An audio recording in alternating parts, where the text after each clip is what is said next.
Atenção, meio-dia, 21 minutos. Temos o presidente da República falando neste momento. Vamos ouvir. Luiz Inácio Lula da Silva. Sempre foi um país muito importante para o mundo e para o Brasil. Seja do ponto de vista político, cultural, científico, tecnológico. E eu, quando fui presidente de 2003 a 2004, a 2010, mantive uma relação muito próxima da Inglaterra, primeiro com o Gordon Brown, primeiro com o Tony Blair, depois com o Gordon Brown, que era mais do que governante. O Gordon Brown era um amigo, um companheiro que às vezes ligava para a gente para consultar muitas coisas ligadas ao mundo do trabalho. Havia 12 anos, ou seja, a última vez que o Brasil teve um presidente aqui para discutir negócio foi em 2012, a companheira Dilma Rousseff. De lá para cá, só o último governo nosso veio aqui no enterro da rainha. Ou seja, o Brasil parou de falar de negócio ou de discutir negócio. Nós chegamos a ter um fluxo comercial entre os dois países de 8 bilhões e 600 milhões de dólares, agora caímos para um pouco mais de 6 bilhões. E além de vir aqui para a posse do rei, eu vim numa bilateral com o ministro, que é um jovem, espero que tenha sucesso e que tire a Inglaterra da situação que a Inglaterra está, para discutir com ele a necessidade de retomarmos as conversas para que volte a crescer Brasil e Inglaterra. Nós vamos criar um grupo de trabalho do Brasil e da Inglaterra para que comece a discutir quais as coisas que nós podemos trocar comercialmente, o que a gente tem, sabe, de interessante para a Inglaterra, o que a Inglaterra tem de interessante para o Brasil. E a gente não consegue vender ou comprar se a gente não vê, se a gente não tiver atento, se a gente não tiver... Eu sempre disse que o ministro da Indústria e Comércio, ele deve funcionar como se fosse um mascate. Ele tem que levar produto embaixo do braço para vender e levar dinheiro no bolso para comprar. Porque a boa política de relação comercial é uma via de duas mãos. Você não pode querer ter um superávit muito grande com o país e nem ter déficit. O que é importante é que haja um certo equilíbrio, e eu acho que o Brasil explora muito pouco o potencial de venda que a Inglaterra tem para o Brasil, e acho que a Inglaterra explora muito pouco o potencial de coisas que o Brasil tem para vender para a Inglaterra. Eu acho que depois que a Inglaterra saiu da União Europeia, eu acho que esse mercado aumentou de forma extraordinária para o Brasil. Agora, ninguém vai vender para o Brasil ou comprar do Brasil por causa dos olhos do presidente da República ou por causa do estado que ele nasceu. Não. As pessoas vão comprar na hora que você tiver produto para vender, esses produtos tiverem qualidade e esses produtos tiverem dentro dos preços que o mercado, sabe, exige que seja. Mas, além dessa visita que eu achei muito boa, talvez uma das melhores visitas que eu fiz à Inglaterra para discutir Brasil e Inglaterra, tem a posse do rei, que foi a primeira que eu participei, uma novidade na minha vida, também porque na Inglaterra fazia mais de 70 anos que não tinha posse do rei, porque a rainha viveu muito tempo, sabe, com a coroa. E foi interessante porque, além disso, voltando ainda na questão do primeiro-ministro, uma outra boa novidade é que ele assumiu a responsabilidade de também contribuir com o Fundo Amazônia. Nós que tínhamos perdido tudo, nós que tínhamos perdido o fundo da Noruega e da Alemanha porque o presidente não aplicava, nós não só estamos aplicando, como agora estamos, sabe, já recebemos mais um aviso do Biden que vai dar 500 milhões de dólares, agora a Inglaterra que não disse quanto vai dar, mas eu espero que não seja menos do que os Estados Unidos, porque nós vamos ter uma COP agora que vai ser nos Emirados Árabes. E eu estou pleiteando que a COP30 seja no Brasil, num estado da Amazônia. Ou seja, quem defende a Amazônia no mundo, quem gosta da Amazônia, quem é contra o desmatamento, vai ter a chance de participar de uma COP no coração da Amazônia. Pode até dormir num barco, sabe, no rio Tapajós, pode escolher, sabe, o lugar que ele quiser, sabe, discutir preservação ambiental. eu vou nessa COP nos Emirados Árabes e vou cobrar da mesma forma que eu cobrei no Egito. O problema é que todos os países ricos, desde a COP 15, que eu participei quando era presidente em 2009, que os países ricos prometem dinheiro, prometem fundo.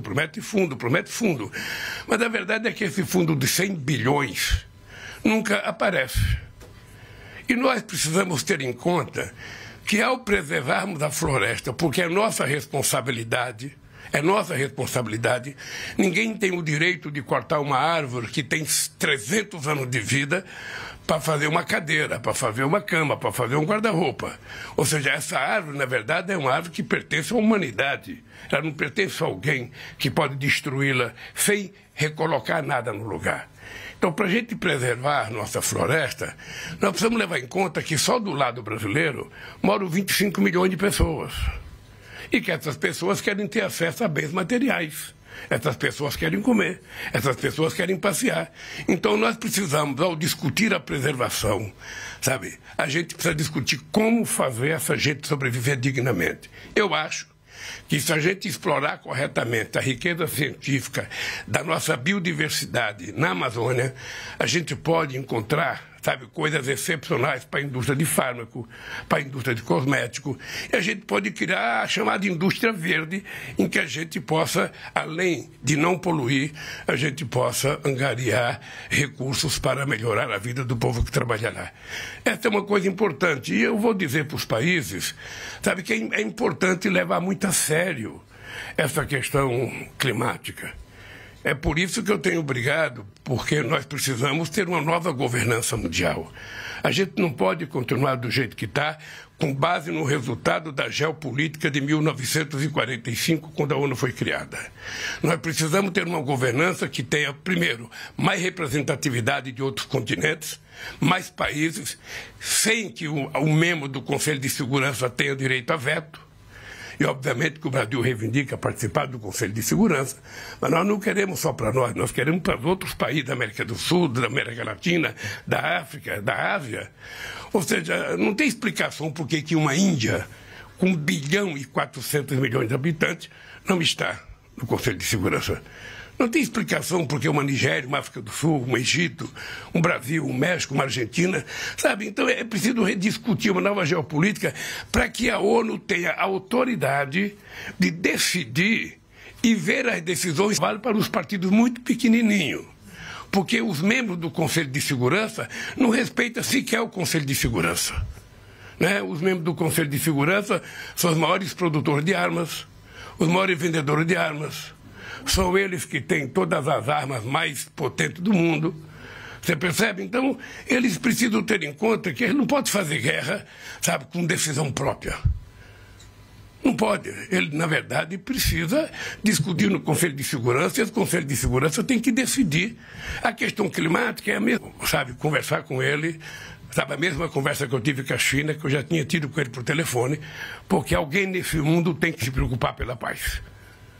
Alguém nesse mundo vai ter que tomar uma decisão e tentar convencer os que estão em guerra a parar essa guerra, para depois que ela parar, sentar numa mesa e negociar. Então, foi muito importante essa conversa, esse diálogo, e participar. A França tem o direito de participar, porque a França, quem não sabe ainda, a França é um país amazônico por causa da Guiana Francesa. É o único país europeu que tem parte na floresta amazônica. Então nós vamos fazer uma discussão em todos os países, Bolívia, Equador, Venezuela, Colômbia, Peru, Venezuela, porque é preciso que a gente tome uma decisão comum, porque não é dentro do Brasil preservar só a nossa, que nós vamos preservar. Nós vamos cumprir a promessa que nós fizemos, sabe, de acabar com o desmatamento até 2030. Isso é quase como uma questão de honra. O Brasil, só para vocês saberem, tem 30 milhões ou mais de hectares de terras degradadas. Essas terras podem ser recuperadas. E se essa terra for recuperada, a gente pode dobrar nossa produção agrícola. A gente pode quase que dobrar o nosso rebanho sem precisar derrubar uma única árvore. E isso, na verdade, a gente não vai conseguir fazer só na marra, só na lei, ou só com a polícia, ou só proibindo. A gente vai ter que construir parceria com os prefeitos de cada cidade que estão na floresta. A gente vai ter que da própria floresta, com os pequenos proprietários, e também a gente vai discutir a necessidade, sabe, de cuidar de todo o continente. O Brasil vai fazer a sua parte e nós queremos que os outros façam. Depois nós vamos discutir com o Congo, sabe, que também tem muita floresta. Depois nós vamos discutir com a Indonésia, que também tem muita floresta.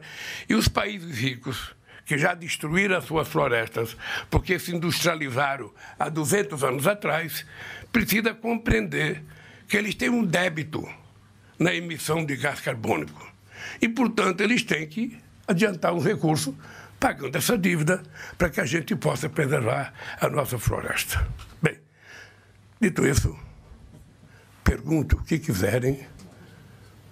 Presidente, era só um pouquinho, está com o microfone aqui. Boa tarde, presidente. Marcos Uchoa, da TV Brasil. Nessas reuniões que o senhor teve com o primeiro-ministro britânico, o Sunak, e depois desse encontro que você teve também lá no Palácio de Buckingham, você conheceu e conversou com muita gente. Essa questão primordial da verba, digamos assim, de onde vem o dinheiro? 12h34, nós seguimos acompanhando a fala, o pronunciamento do presidente Lula neste momento em Londres. Ele que traz detalhes daquilo que foi conversado com o rei Charles III e neste momento é questionado pela imprensa. Vamos ouvir então mais uma vez o que o presidente tem a dizer. É importante. Vou levar ela para o BRICS, porque nós vamos presidir o BRICS no ano que vem e nós vamos presidir o G20. Então, nós vamos tentar de cuidar de fazer boas reuniões para que a gente tome decisões que façam com que a humanidade comece a acreditar que os governos estão dizendo a verdade quando fala na questão da preservação ambiental. Muita gente fala da preservação climática, mas na hora de ajudar, não ajuda. E, obviamente, que os países que ainda têm floresta estão dispostos a fazer um esforço muito grande, mas é preciso compensar para que eles possam ter um novo tipo de indústria, a chamada indústria verde. É preciso que a gente tenha um outro tipo de produção de energia e, nesse aspecto, o Brasil, sabe, está qualificado para conversar com qualquer país do mundo, porque o Brasil tem sua matriz energética, sabe, 80% dela limpa, e a gente tem possibilidade enorme agora com o hidrogênio verde, que está sendo explorado em todos os estados do Nordeste. Nós temos eólica, nós temos solar, com muita possibilidade de crescimento, nós temos biomassa, ou seja, o que não falta no Brasil é possibilidade de energia renovável. E isso nós vamos discutir no G20, no G7, nos BRICS, em cada reunião. Porque esse é um assunto que todo país rico quer conversar. Os pobres não. Os pobres querem conversar comércio, querem conversar crescimento econômico, o que é normal. Mas os países ricos querem discutir a questão climática. Então, nessa questão climática, o Brasil é a grande potência. Tá?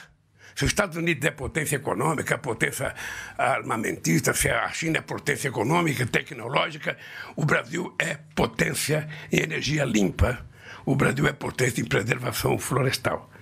E isso é uma vantagem para nós. Por isso que eu vou conversar em todos os fóruns. Daqui para frente, vocês sabem, no Brasil, nós acabamos de agora, eu vou, segunda-feira, lançar um novo Brasil Sorridente, e nós, então, estamos retomando já em funcionamento todas as políticas públicas que deram certo no nosso governo. Agora, em maio, nós vamos lançar, ainda até o final do mês, todos os projetos que nós vamos ter de investimento em infraestrutura, em educação, até o final do mandato. Porque a partir dessas reuniões, aí vai ficar proibido o ministro ter ideias. A partir daí, o ministro tem que trabalhar para executar o que nós já decidimos. Porque senão, todo mundo tem uma ideia todo dia e essa ideia não é colocada em prática. E o governo tem que ser menos teórico e mais prático, porque é isso que o povo deseja.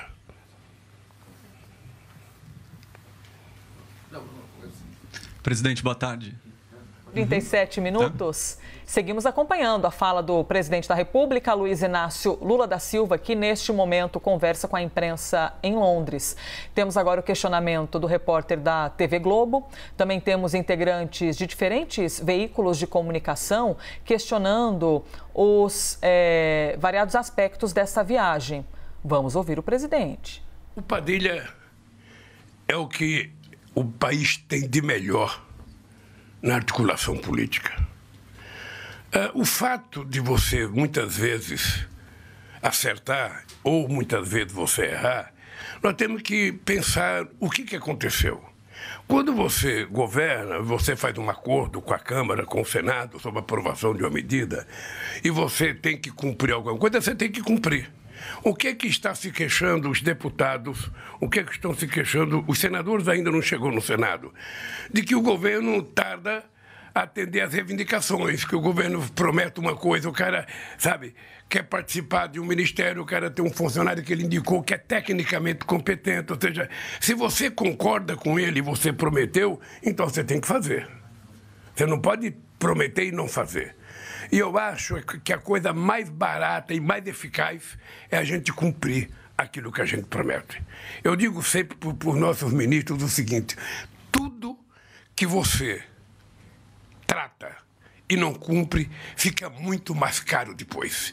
Se você tem que mudar uma lei qualquer para ganhar R$1 bilhão, para o governo ganhar R$2 bilhões, ou para o governo não perder esse R$1 bilhão, quando você demorar para aprovar, você vai perder 4 ou 5. Então, é preciso que a gente seja eficaz. Em tudo que o governo faz, que ele abrir a boca e prometer, nós temos que cumprir. Se não pode cumprir, não prometa. Essa é a lição de vida que eu tenho. Eu não fiquei preocupado com essa votação. Primeiro porque eu sei que os deputados vão votar favorável, porque é uma política de saneamento que é uma revolução no país. É a primeira vez que a gente faz uma proposta de saneamento no Brasil capaz da gente envolver, sabe, em parceria público-privada, o fim, sabe, da falta de saneamento básico no Brasil. Inclusive, convênio com as empresas públicas, que muitas vezes estão proibidas de fazer. Nós, então, abrimos para que o saneamento básico possa ser feito no Brasil. Nós temos cidade maravilhosa, que eu não vou dizer o nome aqui para não atrapalhar o turista. Nós temos cidade maravilhosa que tem 100% do esgoto in natura. São recolhidos e não se trata. E as pessoas têm que compreender que cuidar do tratamento de esgoto, cuidar do saneamento básico, não é cuidar só do esgoto, é cuidar da saúde, é cuidar do desenvolvimento, sabe? É cuidar do respeito ao turista que frequenta o Brasil, é cuidar das nossas crianças. Então é por isso que eu acho que o Congresso vai aprovar. Vocês sabem, eu tenho conversado com o presidente Lira, eu não vejo problema. Se tiver desavença na política, tudo se acerta. Sabe? A coisa mais difícil é você estar sempre acertando. São 513 deputados e um só coordenador político. Então, às vezes, pode haver um certo desacordo que nós vamos acertar. Na política, tudo tem jeito. Presidente... Eu digo sempre que a única coisa impossível é Deus pecar. O resto, tudo é possível. Presidente, o Leão Serra, da TV Cultura. O marco de saneamento era uma lei aprovada pelo Congresso. Saiu na imprensa que o senhor pretende mover uma ação contra um detalhe ou uma questão da lei aprovada pelo Congresso da privatização da Eletrobras. O senhor tem batido também muito na autonomia do Banco Central, lei aprovada pelo Congresso. Não é muito murro em ponta de faca num Congresso que o senhor não tem maioria? Desculpe, você nunca me viu bater no Banco Central. Eu não bato no Banco Central porque o Banco Central não é gente, é um banco. Tá? O que eu discordo é da política. É isso. É isso. Quem concorda com a política de juros a 3,75 defenda publicamente. Eu não concordo. Nós não temos inflação que garanta qualquer argumento de dizer nós precisamos manter a taxa de juros alta porque nós não vamos cumprir a meta. Eu não quero nem discutir isso outra vez, porque a meta é o Conselho Monetário que determina. Se ele determinar 1, vai ser mais difícil alcançar. Se determinar 0, vai ser mais difícil alcançar. Se determinar 3, ele não está alcançando. Ora, então você pode mudar a hora que você quiser. O que eu falo é o seguinte: a sociedade brasileira, os varejistas brasileiros, os empresários brasileiros, os trabalhadores brasileiros não suportam mais a taxa de juros. O desemprego está começando a mostrar a sua cara no setor de comércio. Muitas lojas estão quebrando, estão fechando. Então, se a gente quiser gerar emprego no país, nós vamos ter que ter crédito. Crédito para o trabalhador, crédito consignado. Nós vamos ter que ter crédito para o pequeno e médio empreendedor individual. Nós vamos ter crédito para as grandes empresas. Senão, o país não cresce. Então, todas as críticas que eu faço, veja, eu não entrei contra a privatização da Eletrobras. Eu ainda pretendo entrar. O que eu entrei foi o seguinte, eu vou lhe dizer uma coisa. A Eletrobras, ela foi privatizada. O Estado brasileiro tem 43% das ações e nós só temos 8% dos votos.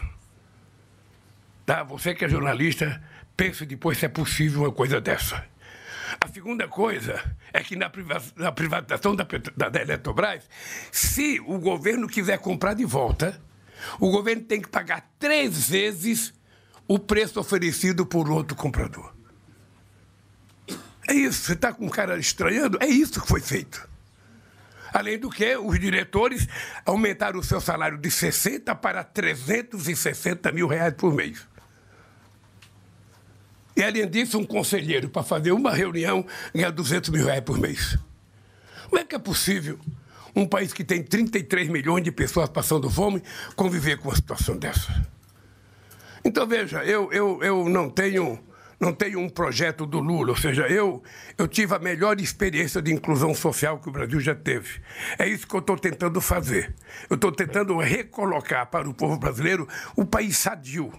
O país do emprego, da alegria, o país da esperança, o país da fé, o país do sorriso. Eu já consegui uma vez, 2 pesquisas que a ONU fez em 2008 ou 2009, o Brasil era o país que tinha mais esperança e o país mais alegre do mundo.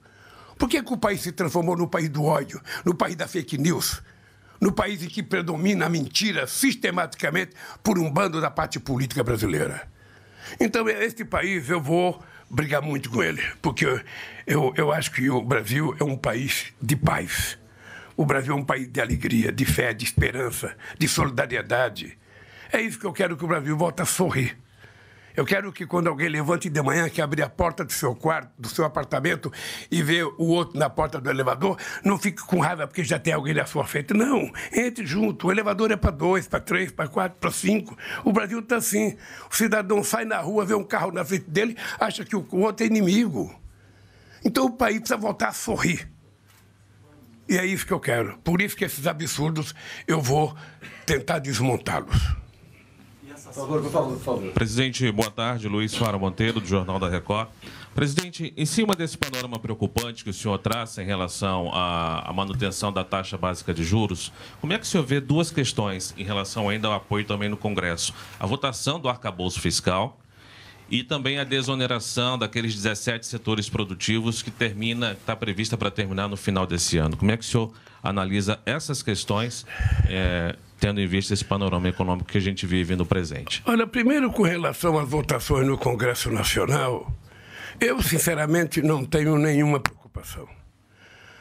Um governo, em qualquer parte do mundo, ele manda um projeto para o Congresso Nacional. Esse projeto pode ser aprovado por unanimidade, do jeito que ele foi mandado. Esse projeto pode ser remendado, as pessoas podem fazer novos artigos, incluir coisas e ser aprovado. Ou esse projeto pode ser recusado. Ora, se ele for recusado, o governo vai ter que rediscutir com o Congresso Nacional e apresentá-lo de outra forma. Esse é o jogo democrático bom. Sabe, eu quando falo com o presidente do Congresso, é o seguinte, não é o Congresso Nacional que precisa do presidente da República.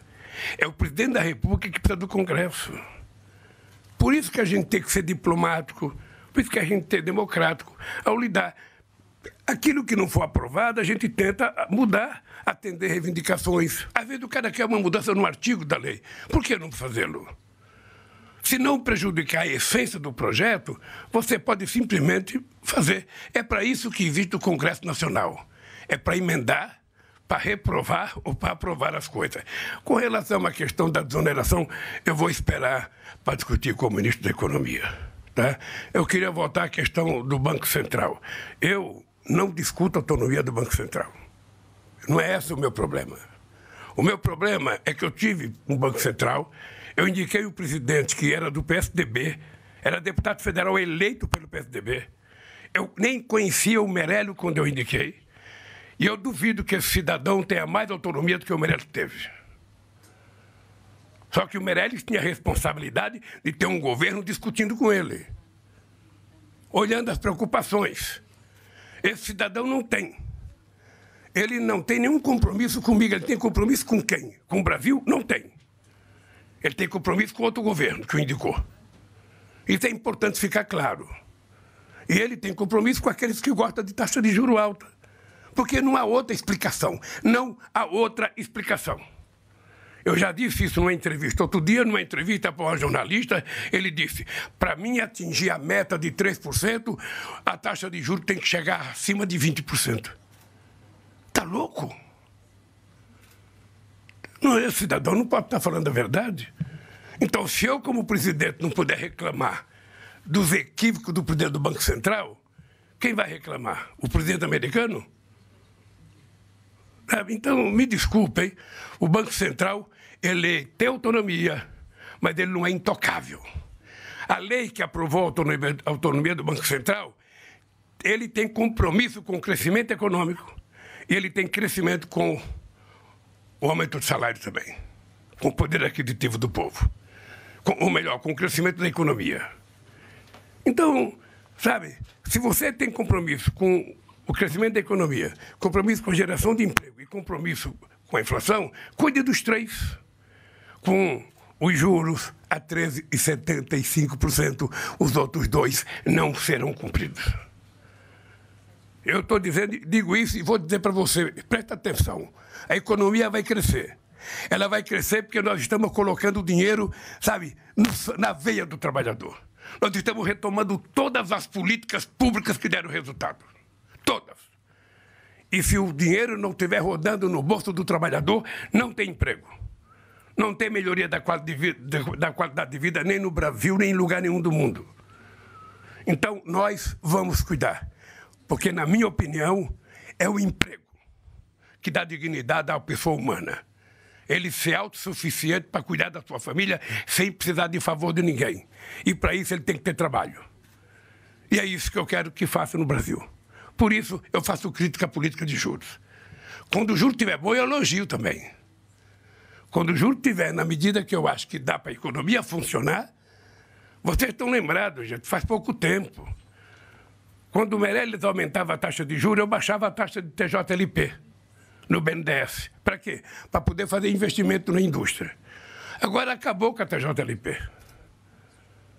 Então, veja, eu preciso de um país que tenha o Banco do Brasil com capacidade de emprestar. Eu tenho que ter a Caixa Econômica com capacidade de emprestar. Eu tenho que ter o BNDES com capacidade de emprestar. O BNB e o BADA com capacidade de emprestar. Porque se não tiver dinheiro circulando, não tem desenvolvimento econômico. Então, esse é o meu dilema. Se for preciso fazer um esforço muito grande, se for preciso fazer acordo com o empresário para reduzir preço, para vender geladeira, para vender fogão, para vender carro. No Brasil não tem mais carro popular. O carro popular, acho que é 70, 80 mil reais. Como é que um pobre que trabalha pode comprar um carro de 70 mil reais? Sabe? Então, essas coisas que nós já mudamos uma vez e, se Deus permitir, nós vamos mudar outra vez. Presidente, Américo Martins, da CNN Brasil, o senhor mencionou que se reuniu com o presidente Macron da França. Eu gostaria de saber o que os senhores falaram sobre a Ucrânia. E, com isso, o senhor também fecha uma rodada de ter conversado com os principais líderes do mundo, pessoalmente. Que balanço o senhor faz disso? Deixa eu lhe falar. Com o Macron, eu disse para o Macron que nós precisaríamos conversar sobre a questão da Ucrânia. Não dava para conversar no coração do rei, porque tinha muita gente. Então, eu fiquei de marcar um telefonema com ele, para a gente conversar um pouco por telefone, porque não é segredo que eu quero conversar. Eu não conversei com todos os grandes líderes ainda, porque falta conversar com o presidente Modi, da Índia, sabe, que é um país gigante. e que está no mesmo continente. Ou seja, então, nós, ainda falta, já conversei com a Índia, já conversei com o Macron uma vez, vou voltar a conversar, eu quero voltar a conversar com outros países. E se eu conversar com o presidente da Índia, e eu vou ter um encontro nos BRICS no final do ano, é a chance de eu conversar com os 4 grandes, e aí, quem sabe, a gente encontra um jeito de começar a negociar. O Celso Amorim foi conversar com o Putin, como meu emissário especial, e vai agora conversar com a Ucrânia. Daqui ele vai partir para a Ucrânia, ele vai a Paris, depois ele vai para a Ucrânia dia 10, porque o presidente não pôde recebê-lo agora. Sabe? Aí a gente vai juntando essas conversas, é que nem palavra cruzada, vai juntando essas conversas e vamos ver quais são as palavras que permitem que as pessoas sentem em torno de uma mesa. E para isso tem que parar de atirar. Esse é o meu dilema. Última pergunta ali, a gente tem que pegar o avião para o Brasil. Presidente Lula, Sara Vivaco, do Diário do Centro do Mundo.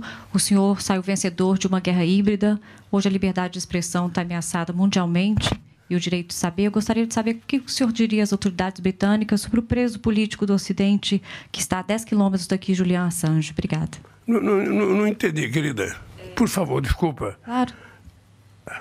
O senhor venceu uma guerra híbrida e tem total consciência de que a liberdade de expressão e o direito de saber está ameaçado globalmente. Eu gostaria de saber qual é a sua opinião a respeito do preso político inglês da Inglaterra, Julian Assange, que está a 10 quilômetros daqui, nesse exato momento. Obrigada. Que Deus te abençoe por essa pergunta, porque eu acho uma vergonha. Eu vou falar, inclusive, na frente do jornalista, porque isso vale para vocês e vale para mim. É uma vergonha que um jornalista que denunciou as falcatruas de um Estado contra os outros esteja preso, sabe, condenado a morrer na cadeia, e a gente não fazer nada para libertá-lo. É um negócio maluco. A gente que briga e fala em liberdade de expressão, direito de gritar, direito de... Ou seja, o cara está preso porque denunciou as falcatruas. E a imprensa não se mexe na defesa desse jornalista. Eu, sinceramente, não consigo entender. Não consigo entender. Eu até peço perdão, porque eu vou, quando chegar no Brasil, eu vou ligar para o primeiro-ministro, porque foi um assunto que eu esqueci de falar com ele. Eu já mandei carta para o Assange, já publiquei carta, já escrevi artigo sobre o Assange, mas eu acho que é preciso um movimento da imprensa mundial na defesa dele. Não é na defesa dele enquanto pessoa, é na defesa da liberdade de denunciar. O cara não denunciou nada vulgar. O cara denunciou que um Estado estava vigiando os outros.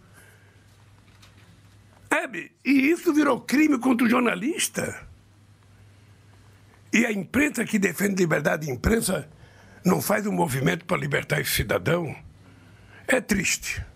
É triste. Mas é verdade.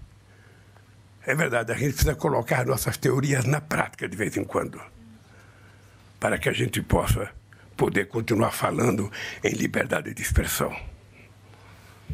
Obrigado, pessoal. Obrigado, pessoal. Só uma dúvida. O senhor falou que... Mais uma. Que não foi feito, Vicente Nunes do Correio Brasiliense, o senhor falou que não foi definido o valor do fundo da Amazônia, no caso do Reino Unido. Opa. Vicente Nunes, do Correio Brasiliense, o senhor disse que o valor ainda não foi definido, mas ontem a própria embaixada soltou uma nota que seria 80 milhões de libras, o equivalente a 500 milhões de reais. O senhor confirma o valor? Isso é suficiente? Veja, não é suficiente. Não é que eu não posso sair de uma reunião com o primeiro-ministro, com o presidente, e sair dizendo, eu quero prometer 10 reais, eu quero prometer 20 reais. Não é decente da minha parte fazer isso. Tá? Não dá. Eu quero é que eles cumpram a promessa de 100 bilhões de dólares para os países proteger as suas florestas, os que têm ainda. Tá? É isso que eu quero. É por isso que eu vou na COP, sabe, nos Emirados Árabes, cobrar isso. É por isso que eu cobro uma nova governança mundial, para que a gente possa decidir e executar. Faz a pergunta, vou dar uma exceção. Não é possível deixar a última pergunta por uma mulher não ser feita. A Vivian está pedindo há horas. Pode dar o microfone. Eu sou a Sherry Procópio, do TV Londres Notícia. Eu gostaria de saber sobre a dupla tributação, que foi assinada em 29 de novembro. Eu gostaria de saber quando que vai entrar em vigor, porque nós, brasileiros que moramos aqui no Reino Unido, isso iria ajudar muito a gente. Quando você fala em dupla tributação, o que você está falando? É sobre o acordo. Não temos que declarar aqui e também no Brasil, né? Para os brasileiros que moram aqui. Deixa eu lhe falar, nós estamos fazendo acordo com muitos países. Sim. Fizemos acordo agora com Portugal, começamos a discutir com a Espanha, porque a verdade é o seguinte, é que nós queremos que o diploma das pessoas seja de verdade.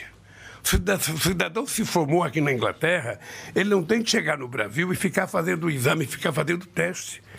Sabe? E a mesma coisa vale para a Inglaterra com relação aos brasileiros. Você sabe que o primeiro problema que eu tive na vida com isso, eu nem era presidente ainda, não sei se o senhor se lembra, foi com Portugal. Portugal não tinha dentista. Portugal não tinha curso de odontologia. Em Portugal, as pessoas estudavam medicina e depois, no último ano, como se fosse residência, eles faziam odontologia. E aí chegaram os brasileiros lá. Um monte de gente nova, com 5 anos de universidade, bem preparado, começaram a ganhar o mercado. Então começaram a ser tratados como se fosse bagrinho.